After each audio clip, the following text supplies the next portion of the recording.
India கிட்ட இருந்து பாகிஸ்தான் திருட்டுத்தனமா ஆக்கிரமிச்சு வச்சிருக்கக்கூடிய ஒரு பகுதி தான் பாகிஸ்தான் ஆக்குபைட் காஷ்மீர். இதுக்கு பாகிஸ்தான் வச்சிருக்கக்கூடிய பேரு ஆசாதி ஜம்மு காஷ்மீர். இது பாகிஸ்தான்ல ஒரு மாநிலமா இருக்கு. எப்பேற்பட்ட மாநிலம் அப்படின்னா தன்னாட்சி பெற்ற மாநிலம். இந்த மாநிலத்துக்கு தனி பிரதமர், தனி அதிபர்கள்லாம் இருக்காங்களாம். இது எல்லாமே பேருக்கு தான். ஆனா முழுக்க முழுக்க இந்த ஏஜேகே அப்படின்னு சொல்லப்படக்கூடிய மாநிலம் பாகிஸ்தான் அரசினுடைய கண்ட்ரோல்ல இருக்கும்.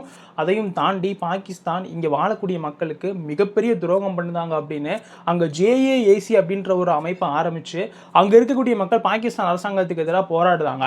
ஜூன் 9ஆம் தேதி ஒரு மிகப்பெரிய போராட்டத்தை அறிவிச்சிருந்தாங்க. இந்த நிலைமையில பாகிஸ்தானினுடைய உள்துறை அமைச்சகம் என்ன பண்ணிருக்கு அப்படின்னா இந்த ஜேஏஏசி அப்படின்ற அமைப்பை தடை பண்ணியிருக்கு.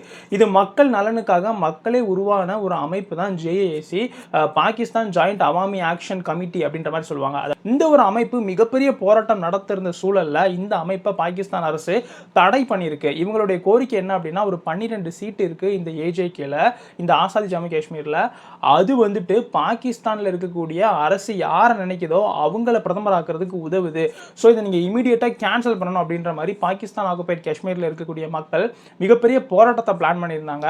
இதனாலேயே இந்த அமைப்பை பாகிஸ்தான் தடை பண்ணியிருக்கு.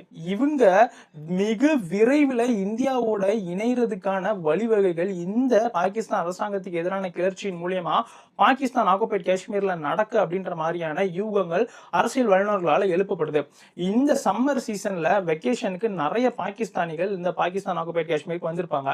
அவங்களை எல்லாத்தையுமே உடனடியாக வெளியேற்றி இன்டர்நெட் மாதிரியான விஷயங்களெல்லாம் கட்டுப்படுத்தி இந்த ஒட்டுமொத்த பாகிஸ்தான் ஆக்குபைட் காஷ்மீரையுமே ஒரு மிகப்பெரிய கண்ட்ரோல் கீழே கொண்டு வந்திருக்கு பாகிஸ்தான் அரசாங்கம். இது சம்பந்தமான உங்க கருத்துக்களை கமெண்ட்ல சொல்லுங்க. நம்ம ஓஹோ தமிழ் சேனலை சப்ஸ்கிரைப் பண்ண பாக்குறவங்க சப்ஸ்கிரைப் பண்ணிக்கிடுங்க. ஜெய் ஹிந்த்.